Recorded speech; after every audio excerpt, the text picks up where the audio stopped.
usahakan kita menggunakan sebuah pemikiran yang rasional dan nalar. Kan hanya itu.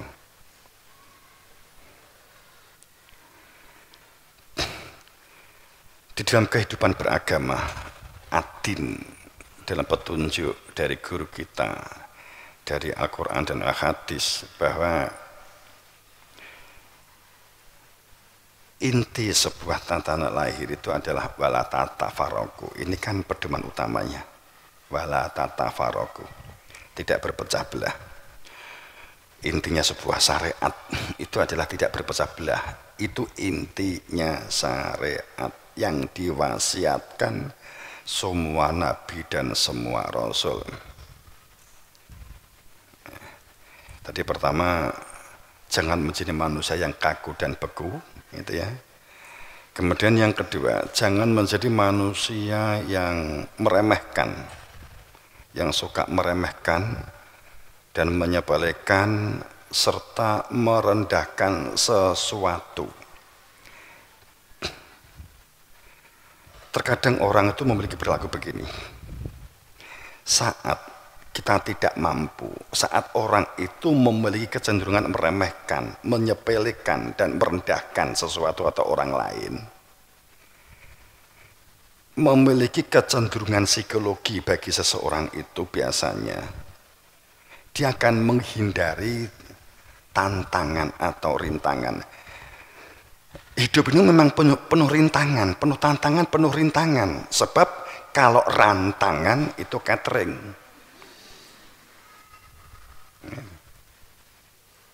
Ya hidup itu memang penuh rintangan. Kalau kita nggak menghadapi rintangan, berarti keinginan kita adalah rantangan. Ya maka jadi catering kan gitu kan.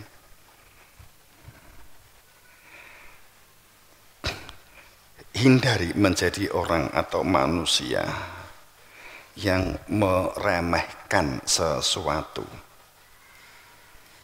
yang menyepelekan serta merendahkan sesuatu dan merendahkan orang lain. Hindari ini.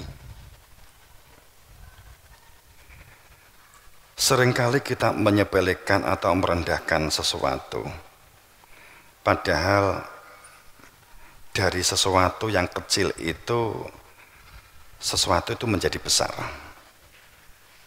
Pasti dari sesuatu yang tampak kecil menjadi besar. Kita menyepelekan yang kecil, sehingga yang besar tidak pernah kita dapat. Yang besar hanya ada dalam sebuah imajinasi dan mimpi-mimpi. Karena saat yang kecil tidak pernah kita jalani atau sering kita sepelekan, bahkan kita rendahkan. Maka hindari merendahkan sesuatu, apalagi jika itu orang merendahkan orang lain. Sering kita tidak menyadari dampaknya besar dalam jiwa kita. Jika itu terbentuk dan terpatri dalam diri seseorang, orang itu akan sangat sulit untuk tidak menilai apapun yang dilihat di orang lain. Jadi kita mudah menilai orang lain yang dilakukan akibat kita sering merendahkan orang lain. Kalau sudah terbentuk, membangun kembali itu menjadi berat. Dampaknya apa? Mudah panik, psikologinya mudah guncang, jiwanya mudah guncang, mudah stroke. Itu adalah dampak-dampak hal yang sepele karena kita menyepelekan sesuatu.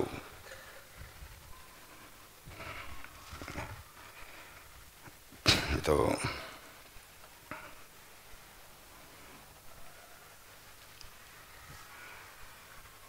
manusia itu kan bersifat terburu-buru. Manusia itu cenderung bersikap merasa diri kalau sudah merasa cukup, selesai segala sesuatunya. Anrostagena. Kita butuh belajar istiqomah, kita butuh belajar tenang. Untuk dapat rasional dan nalar yang baik, hati kita itu membutuhkan ketenangan. Hati yang tenang itu hanya dengan zikir, hanya dengan ada kehadiran Dia. Saat ada kehadiran dia ternyata nggak tenang, pasti ada sesuatu yang salah. Kita butuh belajar tenang, kita butuh belajar istiqomah. Mungkin kita juga sering merasakan menyesal karena kita terburu-buru. Pernah mengalami begitu? Terburu-buru maunya kita untuk segera memperoleh sesuatu daripada kedahuluan orang lain, akhirnya kita mengambilnya atau melakukan sesuatu terburu-buru, akhirnya kita menyesal. Aduh, analisanya kurang banyak, mungkin kan begitu.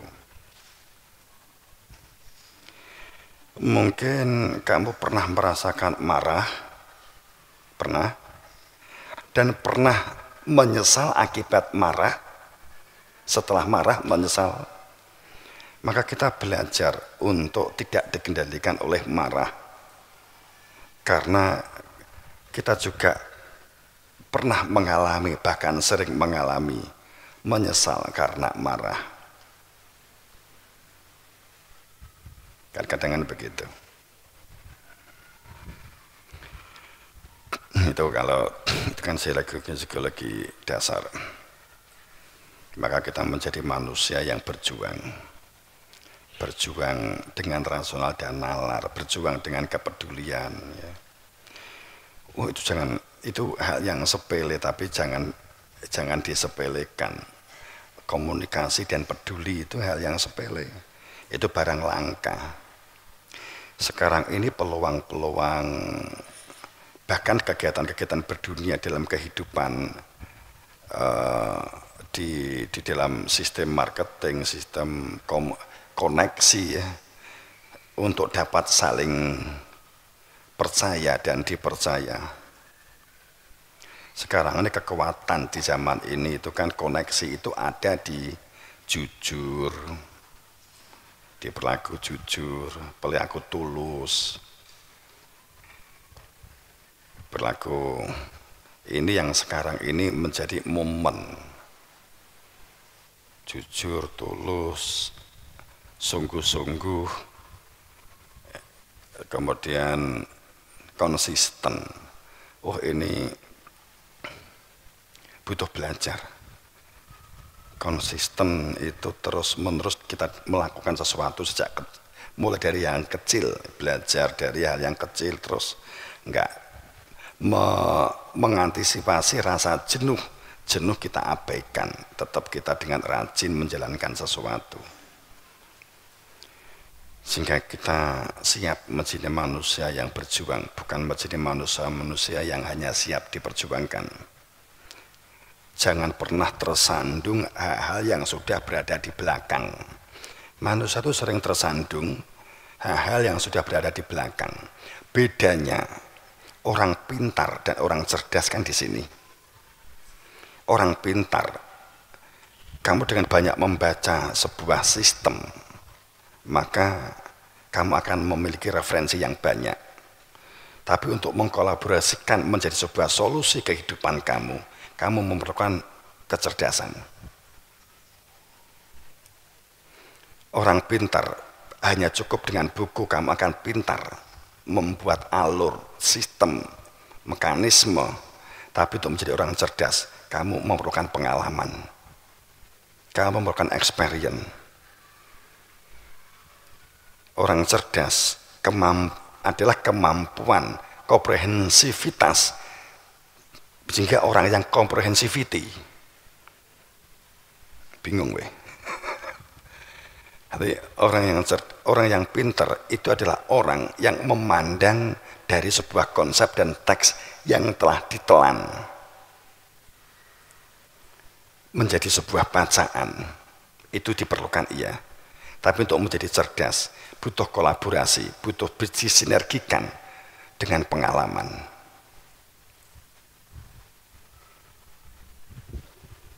Tapi orang yang banyak pengalaman tanpa pengetahuan juga bekal yang diperlukan. Jangan menjadi orang yang kaku dan beku.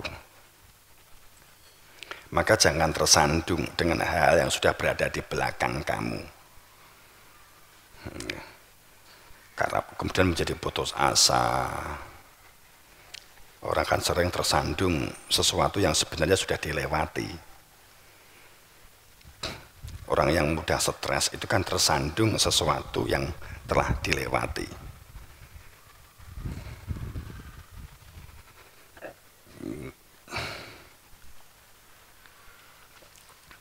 Bukan sekedar tersandung tanah roto begitu ya.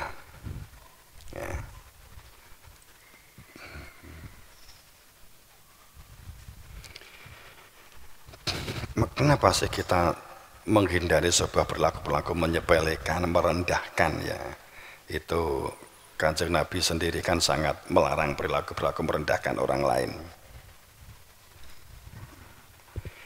Karena seseorang itu saat terlihat buruk belum tentu dia yang terburuk. Saat seseorang itu tampak yang orang baik belum tentu dia yang terbaik. Kotoran sekalipun bisa menjadi bobok sebagai nutrisi tanaman yang baik yang akan meningkatkan C organik tanah.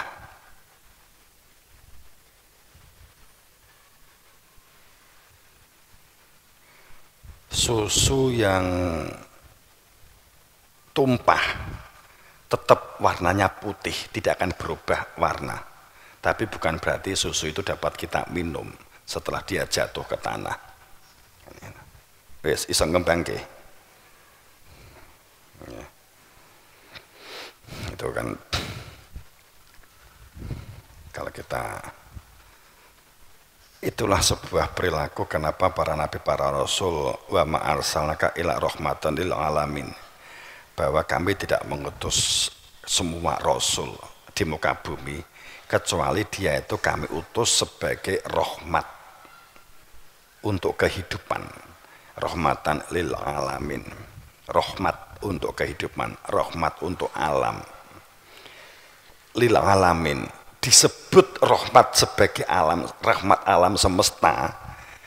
Arsalnaka wa ma arsalnaka ila rahmatan lil alamin. Rasul itu diutus ke muka bumi, sebutannya kan rasul, khalifah, nadhiron, musyahidan, untuk menjadi orang yang bersaksi supaya manusia itu syahidan juga menjadi musyahidan. Sebutannya kan mursyid.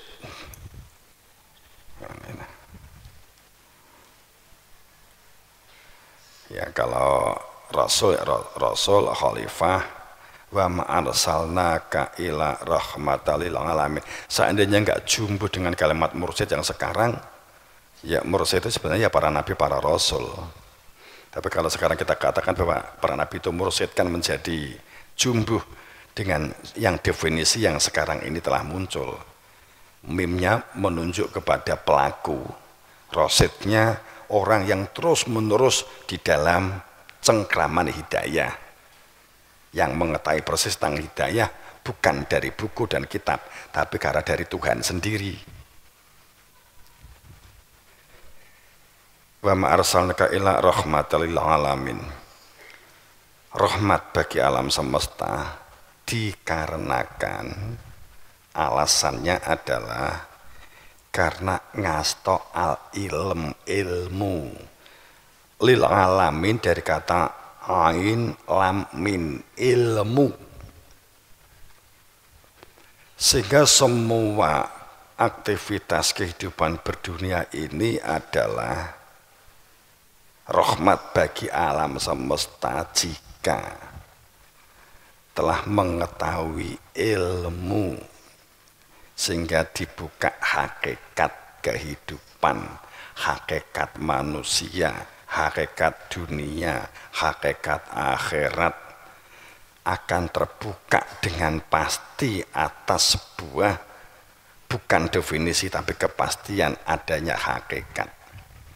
Kami tidak menciptakan langit dan bumi dan di antara keduanya bainahuma ilah kecuali pasti adanya hakikat.